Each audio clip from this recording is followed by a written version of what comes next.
and welcome to Series 2 of The Pilot Principle. Am I nervous? Why am I nervous? It's been a while. I've had the summer off. But in case you're new here, this is the podcast where we take a look at just the first episode of a series, the pilot, and then use it to decide if we should watch the entire series, or at least the second episode. I have so much to catch you up on, but we will get to that later on because to launch Series 2, we will be deconstructing Episode 1 of BBC Northern Ireland's new drama, Dead and Buried.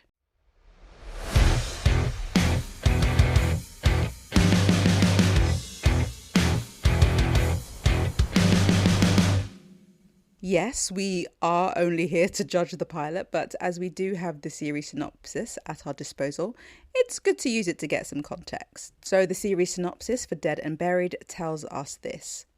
Outside a supermarket, Cathy encounters Michael, the man convicted of the brutal murder of her brother 20 years earlier. Intriguing. Now, before we look at the pilot episode in detail, let's run through the pilot logistics. I love this bit. I love knowing who's in it, what else they've done, and any little interesting bits of information about the series or the pilot. So let's just get into it. So sadly, I know this is going to upset you as much as it's going to upset me, but there is no pilot title, just the boring old episode 1. Pour one out for the days gone of episode titles. But not to dwell, let's move on to the pilot synopsis, which says, a young mum comes face to face with the man who killed her brother. Essentially the same as the series synopsis, so that's an interesting one. We have an episode length of 46 minutes and a series length of 4 episodes. And as I mentioned, Dead and Buried is available on BBC Northern Ireland or on BBC iPlayer. The pilot, episode 1, was written by Colin Bateman. And Bateman is the creator of the series Murphy's Law, which started as a TV movie. And he has written for a number of other series, including Scup, The Journey, Rebus, and Driven. The pilot episode was directed by Laura Way, who has directed episodes of Red Rock, EastEnders, The Holiday, and The Serial Killer's Wife. Moving over to the cast, we first have Annabelle Scully, who plays Cathy McDade, and Scully has starred in The Serial Killer's Wife, episodes of which were also directed by the pilot director Laura Way. Scully has also starred in the series Britannia, Medici, and the BBC series The Split, which is one of my favourite BBC series of all time. So if you haven't already done so, go and check it out, and then come back and tell me how much you love it. Scully will also be starring in the upcoming Jilly Cooper series Rivals, which I believe is coming out on Disney+. And I will definitely be aiming to review the pilot episode of Rivals later down the line. Finally, on the very small and selected cast list, we have Colin Morgan, who plays Michael McAllister. And of course, we all know Colin Morgan for his time spent playing Merlin in the BBC series Merlin, and he also featured on the Channel 4 series Humans. But we shouldn't define him by just those 2 roles. He has also starred in the series The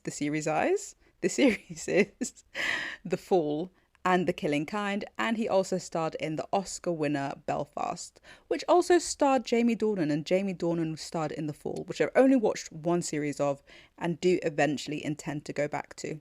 The pilot also stars Waj Ali, Neve Walsh, Kerry Quinn, and Michael Hanna.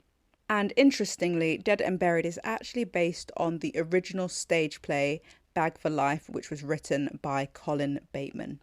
Now, in terms of what made me want to watch Dead and Buried, I'm just an honest person. So I won't lie to you, I'm actually away when a few of the other pilots I might have reviewed instead come out. So Dead and Buried, it wasn't exactly on top of the list, but it was on the list, and that is why I chose to watch Dead and Buried. But I also did find it interesting that it comes out on BBC Northern Ireland, so it's a Northern Irish programme. And I do love me a bit of Colin Morgan, and I enjoy seeing him in some darker roles. And you know what? When was the last time I watched a good, like a solid BBC drama?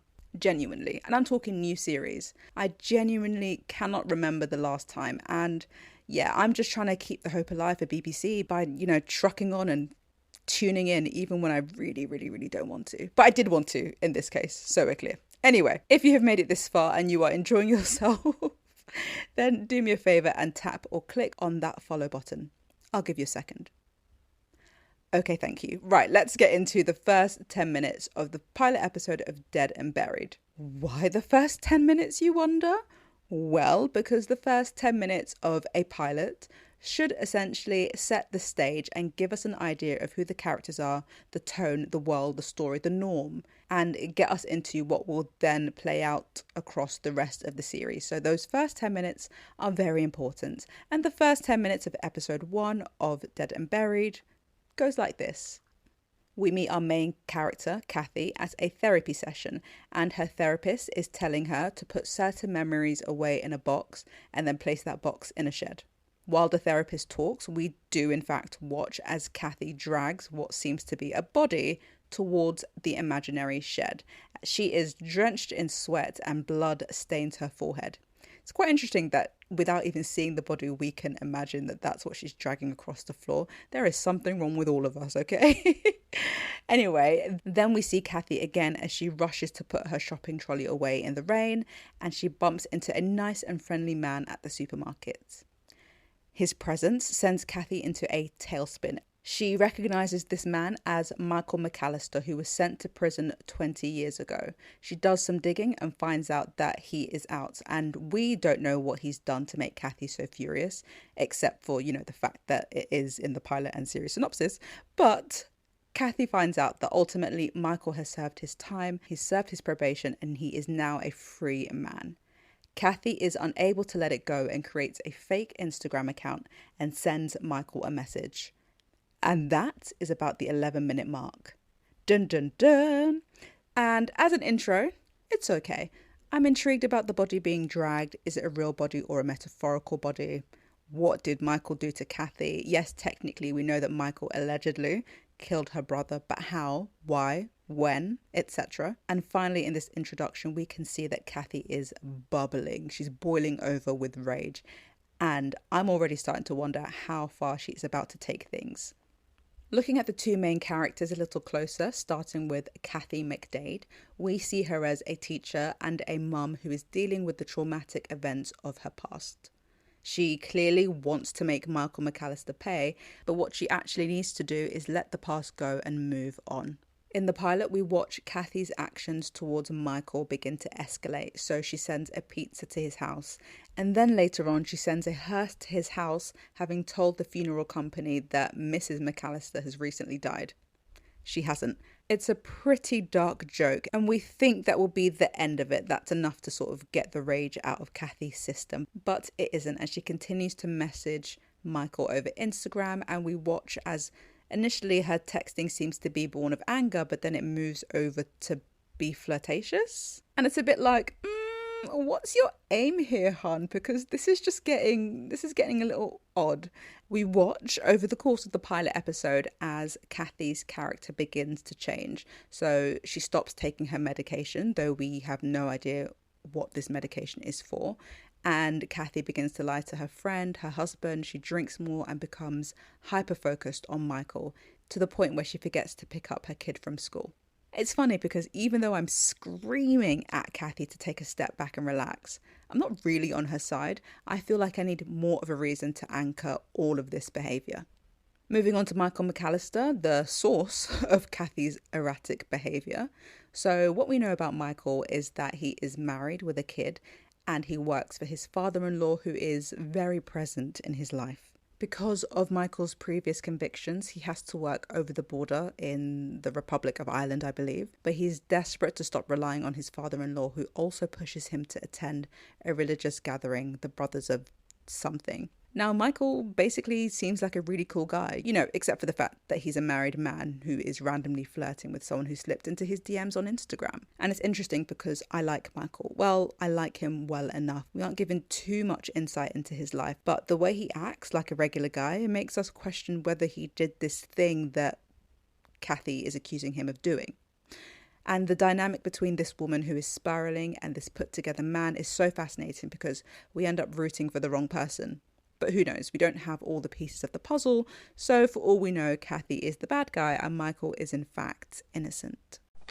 And now it is time for a quick interlude to see what my media consumption is looking like beyond the pilot principle. And as you know, I have been off for several weeks, so here is a massive roundup of how I have spent my time doing all these indoor things instead of enjoying the unpredictable British weather. Starting as always with books. Now, I believe at the end of last series, I said that my aim was to read 6 books over the summer. Well, I am pleased to say that I managed half of that. So the first book I completed was Julia Quinn's final Bridgerton book. So this is Gregory's story and it's called On the Way to the Wedding. And to be honest, some of those Bridgerton books are a bit hit and miss, but On the Way to the Wedding was an interesting ride. I would definitely recommend going to read this one. Next, I read Friedrich Bachmann's Brit Marie Was Here, which is kind of a continuation or a companion. Well, it takes a character from one of his previous works, My Grandmother Told Me to Tell You She's Sorry, and explores her characteristics and her life a bit further. So it was interesting to have a continuation of character across 2 different stories. It was a relatively short to read, and basically now that I've read Brit Marie Was Here, there is nothing stopping me from reading the final book in the Beartown series, The Winners, and I'm devastated in advance to get to that book, but yeah, we'll see when that happens. And the final book I read over the summer was Elena Ferrante's Those Who Leave and Those Who Stay. And that is the 3rd book in the Neapolitan Quartet. Man, those books are engaging. It makes perfect sense to me why the first book, My Brilliant Friend, and the last book, whose name I cannot recall, made the New York Times top 100 books of the 21st century list. I would definitely recommend reading My Brilliant Friend if you haven't already done so. And I'd say it's for you if you like contemporary fiction and getting embroiled in the lives of seemingly everyday people. Well, they are everyday people, so it's just their lives, their family, their community, and yeah, you just get so invested in these characters. I don't know how Elena Ferrante does it, but love it every time. I basically read one of those books a year, so yes, the last book in the quartet I won't be getting to until summer next year. My current read is My Name is Mame by Jessica George, and I have only read the first 2 chapters, so I cannot go too deep into the book so far, but I will say, it's not that I'm not liking it, but I read to escape, and so reading about someone's life that is kind of similar to my own, don't know how I feel about that. Don't know how I feel about that. Okay, moving on to, should we do film or TV? Film. Let's just, if it ain't broke, don't fix it. So moving on to film, and I did intend to do a summer movie challenge, which I completely failed at. That is the rhetoric with me. I'm just an utter failure. But that's okay, I keep trying and that's the main thing. Here's a couple of selected things I did manage to watch over the summer. Firstly, I finally watched The Last of the Mohicans, which is the Daniel Day-Lewis and Madeleine Stowe movie from 1992. I just wish there were more, it was more about The Last of the Mohicans, I'm not gonna lie, a bit of a deceptive title. I also watched M. Night Shyamalan's Trap, starring Josh Hartnett, and let's just say I had a great time. I mean, you can put Josh Hartnett on my screen any day of the week. It was a fun watch. The concept was definitely more interesting on paper than it ended up playing out on screen, but, it is what it was. I also watched The Crow, the 2024 remake of the 1994 original film, which I have not seen but do intend to see very soon. And I'm an emo chick, so I was here for the vibes, the sort of urban fantasy underworld-esque type mise-en-scène I was quite pleased with, but I know it didn't do very well. But you know what? I enjoyed myself watching it. Is it the best movie ever? Hell no, it is not. There are so many things wrong with the the plot and the pacing. But yeah, for the vibes, especially as we enter spooky season, yeah, give it a watch. Let me know what you think. I also did a Mamma Mia double bill. I thought it would help me get ABBA songs out of my head, but it didn't. It just helped to further root them into my cranium. So yes, there's that. And finally, this summer in film, I have been rewatching Spider-Man, mostly because they have been re-released in cinema. So I've been enjoying heading to my local view and watching those once a week. So I've watched Sam Raimi's trilogy and I've watched Mark Webb's duology. And I'm going to put it out there, and I'm going to put it out there to everybody, whether they want to hear it or not. The Amazing Spider-Man duology is not that bad. It's not that bad, people. I find it unfathomable that The Amazing Spider-Man 2 is rated lower than Spider-Man 3. I mean, come on, make it make sense. Make it make sense. I have been enjoying myself writing retrospective reviews of the Spider-Men's of the Spider-Man movies. Yeah, let's just go with that. It might not be grammatically correct, but hey ho. So yes, if you want to check those out, I do have a blog where I write film reviews, and that is, oh gosh, what is it? It's justgenreviews.wordpress.com.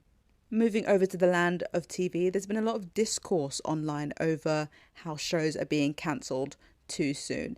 And a couple of shows that this falls into that I have watched recently include My Lady Jane and Scavenger's Reign.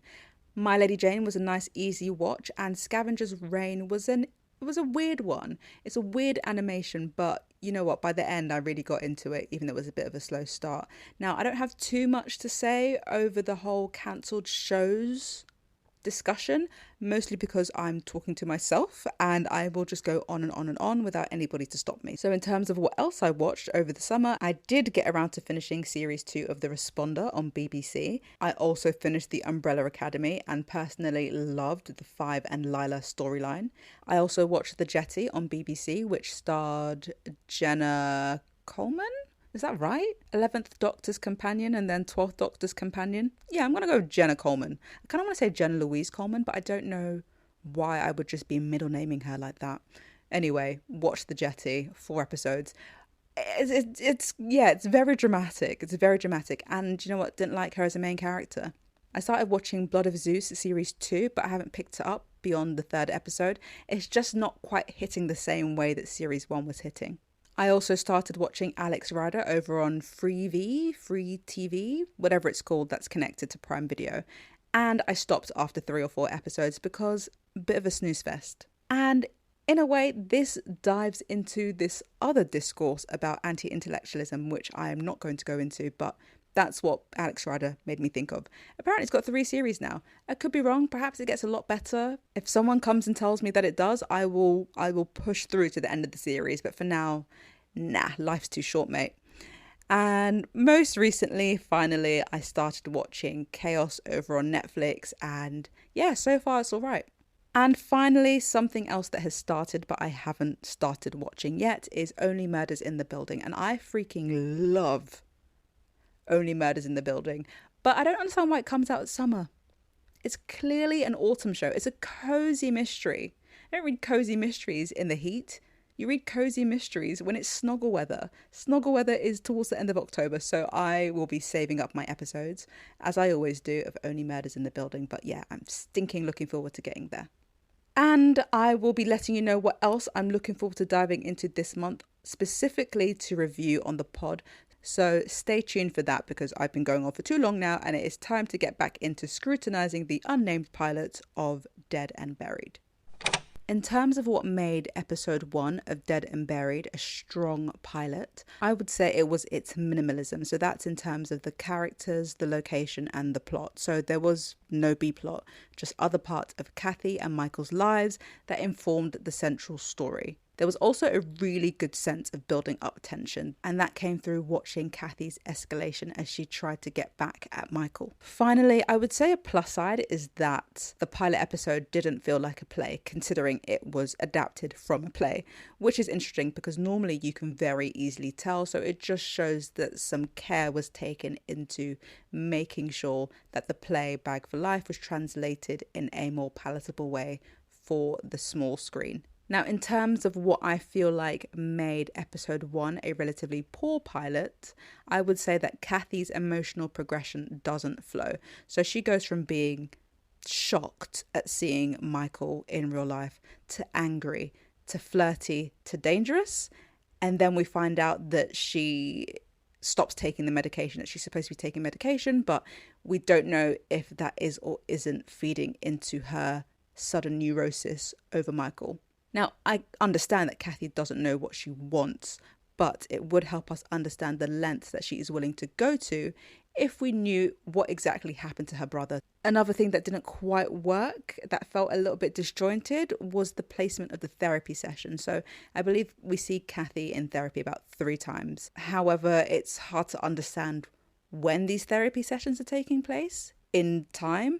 Is it all retrospective, or is she popping in to see her therapist in between the events of her stalking and trying to ruin Michael's life? It's just not quite clear. Now, in terms of the end of episode hook, Cathy takes her stalking to the next level and breaks into Michael's house. Well, is it breaking in if you have a key? Because apparently everybody locks the door and then leaves the key in the pot instead of putting it in their bag. Do they all share a key, the McAllisters? Not the point. The point is we watch as a very disheveled looking Cathy goes into the house with the key and then starts going around the house itself, removing the batteries from the TV remote, lying in Michael and his wife's bed, smelling his trousers, where she then decides to leave her current pair of knickers. And it's not like she was even wearing a dress. Like, she took off her trousers, then took off her knickers to then put it into his trouser pocket. Then, naturally, in the middle of her escapades, Michael's son unexpectedly comes home and Cathy has to escape. She is then talking things through with her therapist, and Cathy lies, saying that she just wanted to see where Michael lived, but she didn't go inside the house. In terms of a serial arc, I believe we will find out what exactly happened to Cathy's brother and whether Michael was actually involved. Personally, I kind of think that Cathy did it. I don't know what I think she did, but she doesn't read as woolly innocent to me, and her pursuit of Michael feels like guilt. So that's my prediction for the series. So with the pilot episode laid out in front of you, the question is, will you be continuing with Dead and Buried? Here are a few reasons why it might be for you. So Annabelle Scully is great as Cathy. She's this angry, restless, unstable individual, and it just works really, really well.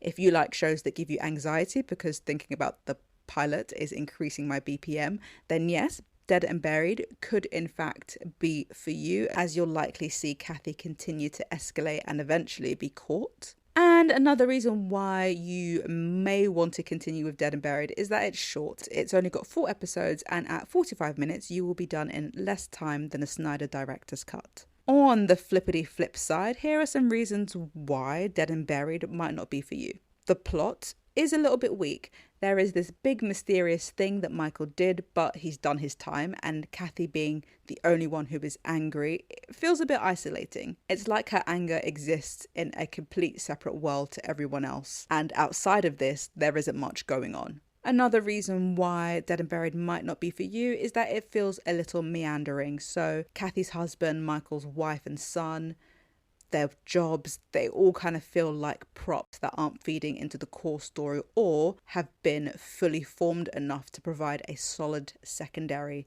arc. Now, in terms of a pilot score, I will be giving episode 1 of Dead and Buried a 2 out of 5. It's great in the way that it builds up tension, but it falls short in fully pulling us into Cathy's story. Overall, it's an okay pilot, but not the most interesting. Based on the reasons above and a few more, I think for me, I'm going to be calling it quits here. Because it's based on the play, I think there'll be a very good dramatic ending to the series, but it will likely be a bit of a slog to get there that I am not prepared to invest in. Right, we are very nearly done here. So firstly, I know some things have changed up a bit this series, so let me know what you think of the new format. Coming up for the rest of this month on The Pilot Principle, I will hopefully, fingers crossed, if things go according to plan, be looking at the pilot episode of the Lyle and Eric Hernandez story, which is being released over on Netflix, as well as The Penguin, which is being released over on Max and probably Sky over in the UK. And then I'm hoping to do a little special, maybe next, maybe bring the operative word, so I'm not even going to tell you what it is. But it's, let's just say, if you can figure it out, let me know. So I am hoping to do a special, which is a pilot review of a show that turns 20 this year. It's not that show, it's the other show. That's my that's my clue for you. Thank you for joining me this week. Follow if you are not already following, and let me know if you think I am making a massive mistake on my decision to stop watching Dead and Buried. You can leave me a comment over on Instagram and Twitter at Pilot Principle, and I will catch you on the next episode. Aww.